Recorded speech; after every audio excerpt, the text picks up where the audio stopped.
This is my 2024 race day setup that I'm going to be using here in Challenge Roth. I've had a fair few questions about this bike and kind of what I've done to it to make it race ready, so I thought I'd take you through it from top to bottom and all the componentry and everything that I use and how I set it up for race day.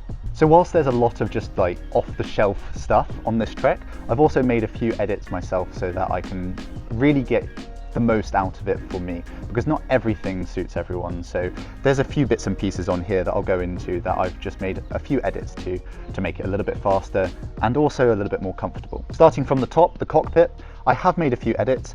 There are a couple of risers in there which are both 7-degree angles, so it's raised it up a little bit more than you'd think just with the standard set. So I just bought a new set off of the Trek website and just put it in there, and it works really, really well, really nice and secure. Everything else is pretty much off the shelf. I've got the standard stuff. I have, however, changed to Profile Design cups, just a really cheap alternative to the other ones that were on there. A little bit higher on the side, so again, a little bit more comfort, keeps you stable in that position.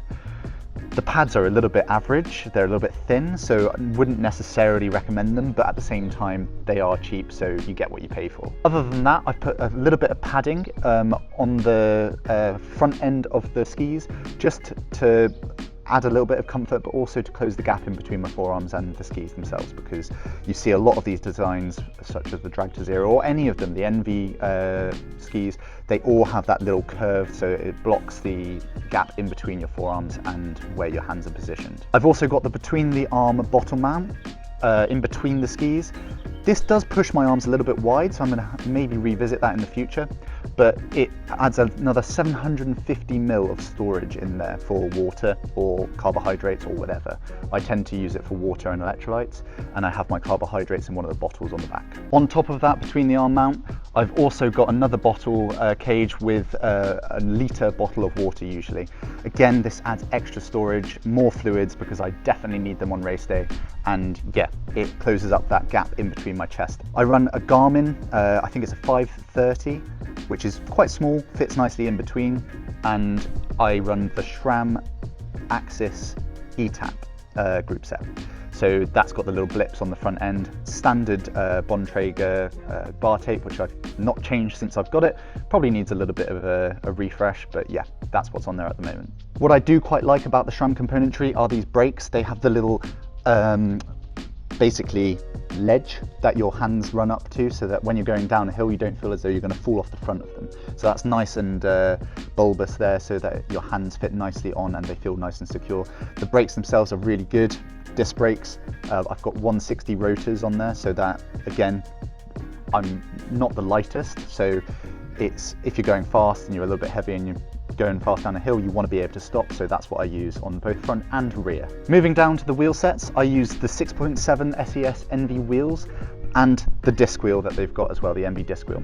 I run GP5000 TTs, and I run both 28 on the front and the rear. This could be changed. I've sometimes run a 25 on the front and 28 on the rear.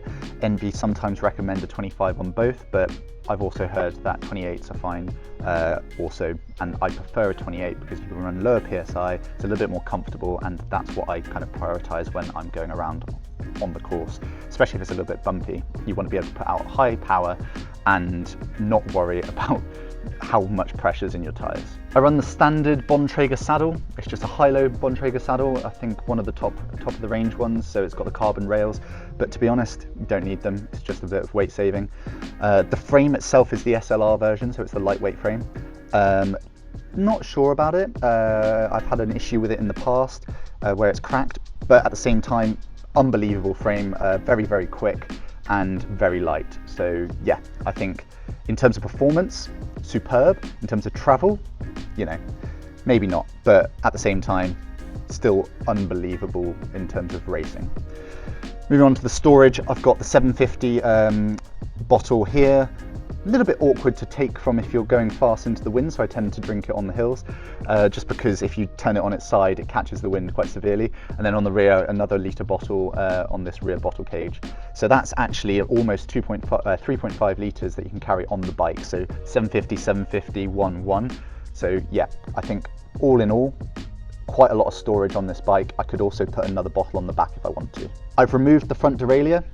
saves watts. So I've run a 1 by 12 speed group set. So I do not run the flat top chain, even though that they do recommend it. I just use a KMC or Shimano 12 speed chain and it seems to work okay, touch wood.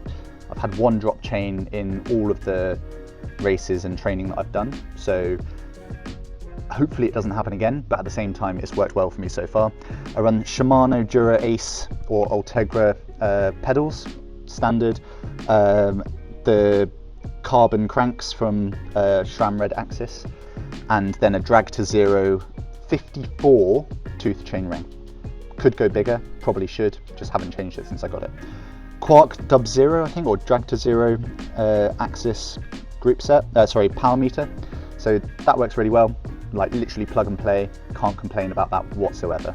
On the rear, what I really do rate about this is the Red Axis derailleur. It's got a really good spring, so that's what helps the chain stay tight.